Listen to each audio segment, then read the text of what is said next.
The quarterback position is the most important position in professional sports. And well, there's always a couple quarterbacks who are just a little bit better than the competition around them. Now, well, this might be controversial, but we're going to put Patrick Mahomes in as a king this season. And I'm going to tell you something here that you guys might not have thought of. If there is a quarterback to win one game, who are you choosing? And I think all of us would be choosing Patrick Mahomes. Let's discuss.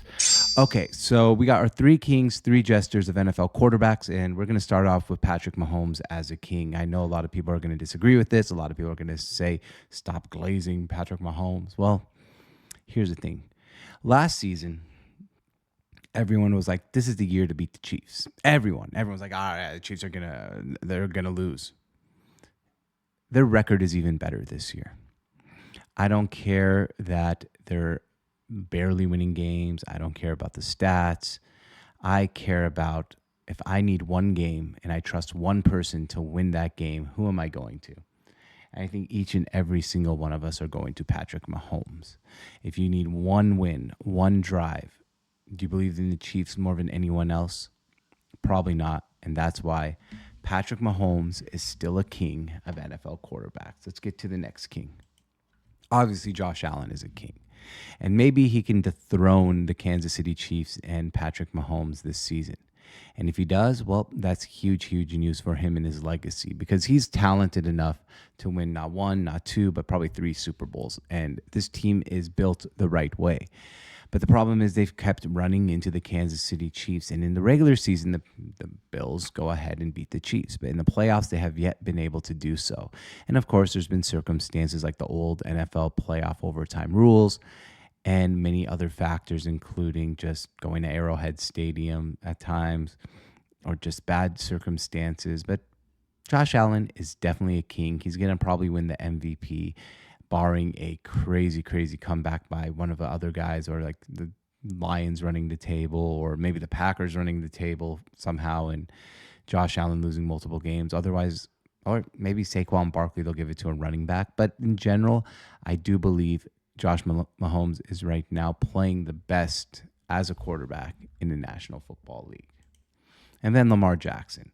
Look, I know they lost to the Eagles at home, and it seems like that Lamar Jackson loses a lot of these big, quote unquote, big games. But in general, he's still one of the most talented players in the National Football League, if not the most talented player in the National Football League. That game wasn't on him. It was on the defense. Yes, he made some mistakes. Maybe he wasn't as dynamic as he should be. That Eagles team is stacked, and in the playoffs, they're going to have a chance no matter what with Lamar Jackson at the helm to win a Super Bowl. I've been picking them all season long to win the Super Bowl. That's looking a little less likely now with 5 losses, and they're probably going to have to play 3 straight road games unless Pittsburgh falters and the Ravens run the table. In general, this Baltimore team is still really good. If they finish 11-5, let's say they run, or 11-6 and run the table, or even 12-5 and run the table, that's a great season. And Lamar Jackson is going to finish in the top 3-4 in the MVP category, so he's still a king. Let's move on to the 3 jesters. I've had trouble with the 3 jesters this week because there's been not really horrible quarterback play in the NFL. But Drew Lock is definitely a jester. He's not a starting quarterback despite his swag. He's really cool. He can run around. He can make plays. He can make it interesting.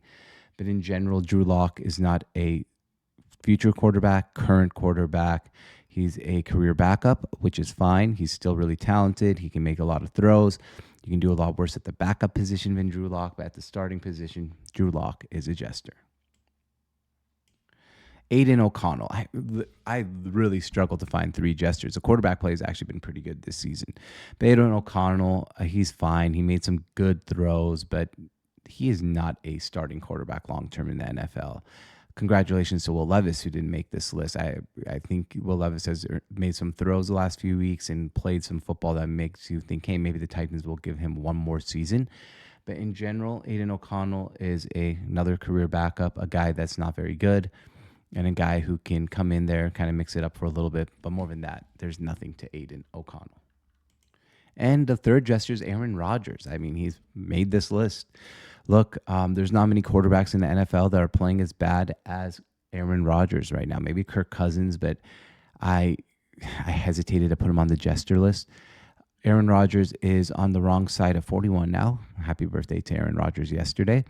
He is moody. He is a diva. He is difficult to get along with. I love his personality off the field, but in the NFL, your quarterback can't have that personality and be a leader of men when things are going bad. He's not like a foxhole guy. If things are going bad, you do not want Aaron Rodgers on your side. If things are going good, sure, Aaron Rodgers is a good player, teammate, etc. But when things are going bad, he makes it more disastrous. He missed a couple throws to Garrett Wilson that were just so easy to make, and that kind of cost the Jets the football game. So those are our 3 kings and 3 jesters post Week 13 NFL. Make sure you like and subscribe, and we'll see you guys tomorrow.